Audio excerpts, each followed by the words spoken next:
Welcome back, and today we're talking about Talentless Nana episode 5. So like always, let's jump into it.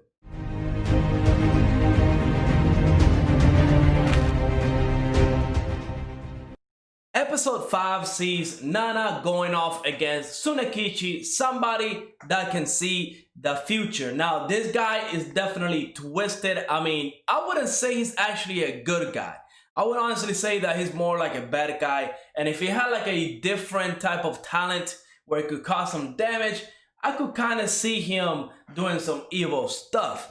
But again, I remind you that people like Michiru, who has a healing talent, I don't see her, being somebody that would use her talent for evil. Like somebody in my comments last video mentioned that she could get so powerful that she can start raising the dead.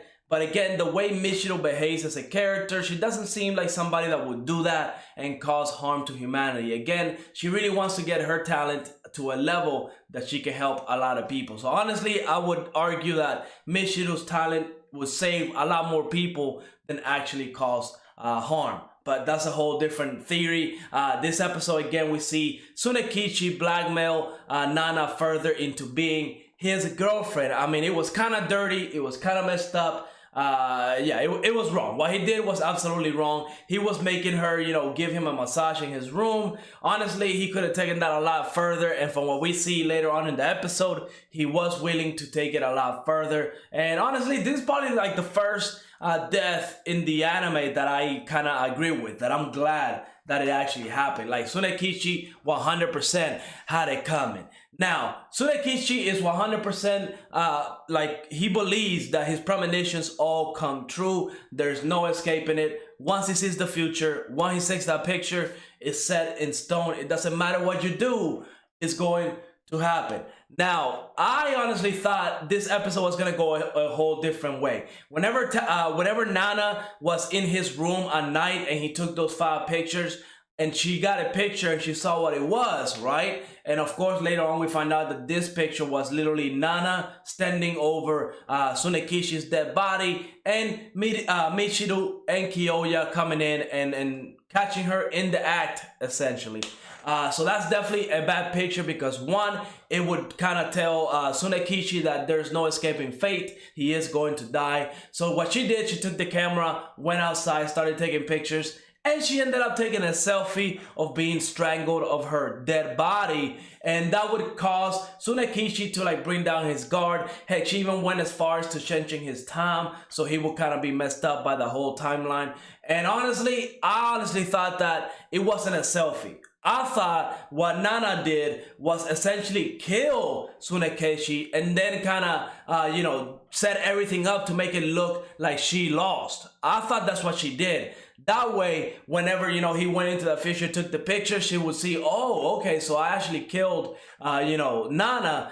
But no, it was all like a play that she set up. And no, that was not the case. They took it a little further. I like the little twist they did more than the one I was thinking of. Because the one I was thinking of, I'm like, but how would she know, to do all of those different steps in the future? Like, how is she going to set all that up? She's like essentially talking to her future self, telling her what to do. But no, what she did was a lot simpler, and sometimes simpler is good. She just took a selfie and switched out the pictures, knowing that Tsunekishi, being the weirdo that he is, was probably going to do a body check, and she made it easy to find the picture she wanted him to find, right? Like, yeah, she put it right in her breast area, probably knowing that Tsunekishi was going to check that area first because he just evil and a pervert. So the fact that when he found that picture, he didn't realize it was not an actual premonition of the future, that pretty much set his fate in stone. That dude was gone. Now, even when they were in the shed and they were fighting,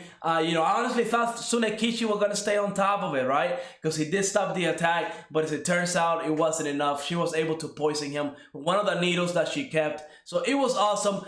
for once, I am rooting for Nana. I really like Nana as a character, but you can't dismiss Kyoja, because as soon as he found out and he started asking questions as to why she was there, asking about the enemies of humanity, how they can kill with like a stabbing wound. Now they can do curses. Like, to me, it feels like the government and the way they're teaching about the enemies of humanity is very convenient to get an assassin into that island and start doing this stuff and just kind of blame it on the enemies of humanity, right? Because Nana can come up with any excuse in the books to make it seem like she's innocent. And it worked. I mean, she was able to get away. How do you get caught?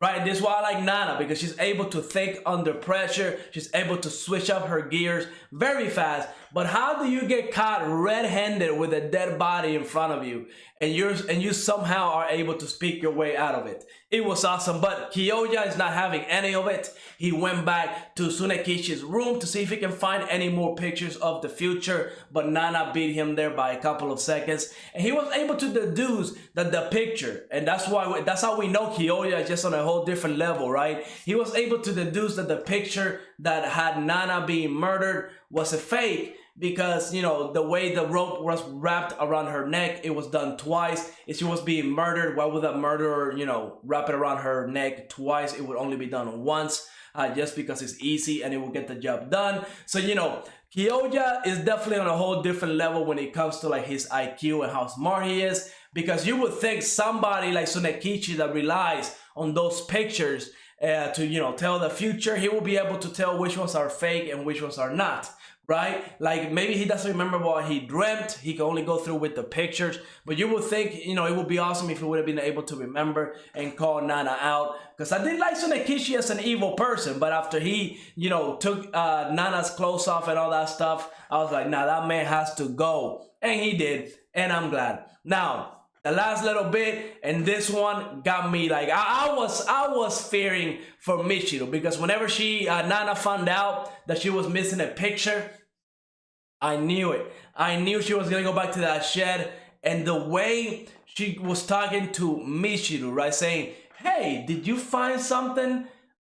Oh, I mean, I was scared. I was scared. The way she was smiling. Honestly, I would say that she just lacked human emotions at this point, right? Because you would think after spending so much time with the students, she would get close to some of them, especially Michiru, right? She's so nice. She healed her wounds.